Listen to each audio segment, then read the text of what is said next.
Dan Illman, Matt Bernier, Grade 1 stakes action on the Belmont Stakes undercard. Race number 5 is the Ogden Phipps for fillies and mares going a 1-turn mile and a 16th. Remember to play this card with your DRF Bets mobile account. 10% exacta winners bonus, not only on Saturday, but all throughout the Belmont Stakes Racing Festival. Thursday through Saturday, 10% exacta winners bonus. DRF Bets, ready, set, bet. Let's meet this small but select field for this year's Grade 1 Ogden Phipps, and the deserving favor is the number 2 Midnight Bisou match. She was one of the top 3-year-old fillies in the country last year, and she has come back with a vengeance at 4, a perfect 3 for 3. She took down a big scalp in a late in her last 2 races, and this is her distance. 7 for 7 at a mile and a 16th.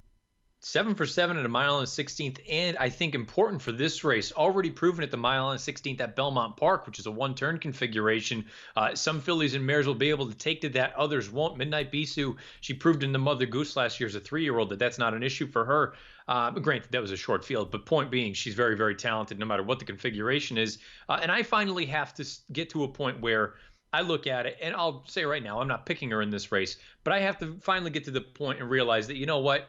Maybe she's never going to win her races by a million lengths, but she's just a proper racehorse through and through. She does more often what she needs to do to get the job done than some of these other horses can say. She's never been out of the money in 14 lifetime starts. She's won more than half of them. I have nothing bad to say about Midnight Bisou. I agree with you 1,000%. Now, she comes out of the Apple Blossom where she got the job done over a game escape clause. That field hasn't exactly come back very strong just yet, but a late hasn't run out of it yet, and neither has either Midnight Bisou or escape clause. I'm curious in your thoughts on this Timeform US pace projector for this race, because they've got Midnight Bisou in last. And I'm just not sure that's the way Mike Smith's going to play this game. We've seen Midnight Bisou, case in point, in last year's Mother Goose, stay up close to the pace and keep on going. I find it very hard to believe that in a blue bar scenario, Smith's going to sit last and give his 2 main competitors a big advantage. Yeah, you know, this may be a little bit unkind to 2 of the other competitors in here in Pacific Wind as well as Mopatism, but I kind of look at it like it's almost a 3-horse sort of match race kind of situation where I think Come Dancing goes from the inside. I think Escape Clause goes from post 4. And I think if you're Smith, you try to tuck in right behind them or perch yourself out 3 wide and say, you know what, we'll let those 2 go on with it early on, but I'm going to make my move rounding the far turn and then just say, you know what, it's a horse race. We'll find out who the best filly or mare is. Before we get to our top selections, let's talk about a couple of long shots in here. The number 3 is Pacific Wind, a graded stakes winner going 1 turn at Belmont. No match for Come Dancing last time out, but it was her first race in about 5 months. It was contested over a sloppy track that she didn't need to love, and Come Dancing had a lot of advantages in that race, controlling a moderate pace, so I can see an improved performance for Pacific Wind. It's just hard for me to imagine her beating the big 3, all of them. I've always liked her. I liked her when Peter Urton had her on the West Coast. I like what Chad's done with her, but she's another one where I get to this point through 14 starts, and I just can't envision a scenario where she is able to overcome not just 1, but 2 or 3 of the big girls in here. I think a minor reward at best. And Mopatism is one of our favorites. She is a graded stakes winner. She's 5 years old. She tries very hard in all of her races. She just doesn't win very often. It's been a 1.5 years since her last victory, and I thought she ran okay in the La Troyenne last time out, a race that really didn't have a lot of pace, and I thought the track was kind of speed favoring on Derby weekend. I don't know. I thought Mopatism ran well first start in blinkers, but she's kind of got to that point where she's plateaued from a buyer standpoint. She's yet to reach 100 on the buyer scale, and she's facing a couple of fillies that can definitely hit that number.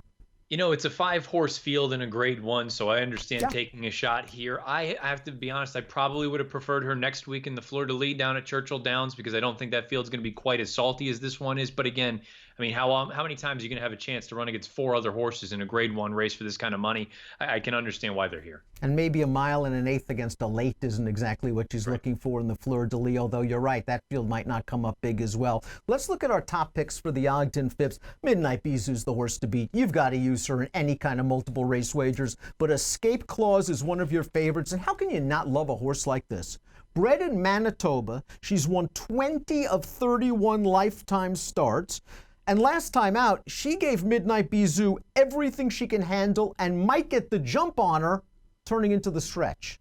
When they first sent her down to Southern California, I said, this is a big ask for this Canadian bred. She's a nice filly, but don't, this is a different league. And all she did was go down there and assert herself as the best older horse as far as the fillies and mares are concerned. You could even argue whether it's turf or dirt. She's plenty capable on both.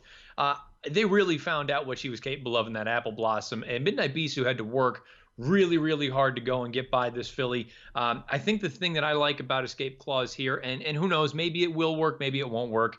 The ability to get the jump on a horse like Midnight Bisou, and I know she was goofy with her leads down the lane in the Apple Blossom, but I'm hopeful that this elongated sort of sprint, 1 turn, mile and a 16th, I would just want to give her a chance. And, it's another thing from a handicapping standpoint. When you have a race where there are 2 horses running in it coming out of the same race, and one's going to be 4 times the price of the other one, I just think between a nose is anything can happen for a nose. I'll take the chance on Escape Clause, fully acknowledging that I think you need to use all 3 of the big girls in here. That's a very logical analysis, to be sure. As for Come Dancing, yes, she won the Ruffian last time out. She's supposed to win that race as the 3-10 favorite in a short field. She didn't break very well that day, but she pulled Manny Franco into a pace-pressing spot, took over under a very confident ride 3 furlongs from home, and was off to the races, winning with a 103 buyer. Now, she won with a 114 buyer 2 starts back. In those 2 races, I think she took advantage of slow paces. I don't really think she was being really forced to work very hard in the early portion. And according to the Timeform US pace projector, that might be a similar case here. What I do like is that 3 starts back, her final start as a 4-year-old, she ran a legitimate race against a very good mare in Marley's Freedom, and she only got beat a neck with a 102 buyer.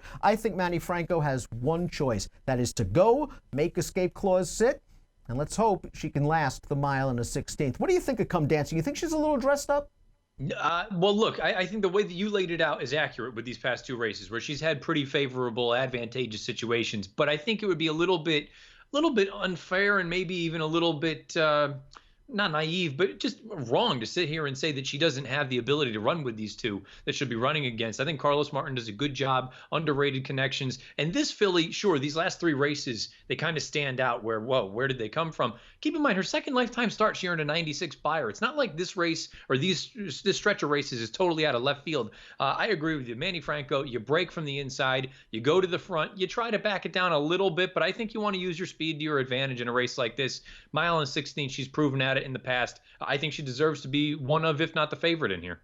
I'm going 1-2-4. Give me numbers with Escape Clause. The best price of the big 3 in this race. Your top pick. Yeah, I went 4-2-1, but if I'm playing any multis, I'm using all 3 of them. I'm with you. Race number 5, the Grade 1 Ogden Phipps Stakes, is just part of a super card at Belmont on Belmont Stakes Saturday. Play exactas all day long. You'll be rewarded if you win with a 10% winner's bonus. That's not only on Saturday, but all during the Belmont Stakes Racing Festival, Thursday through Saturday, when you use your DRF Bets mobile account. All the details at bets.drf.com, and the Ogden Phipps has an approximate post time of 2:01 Eastern. Good luck.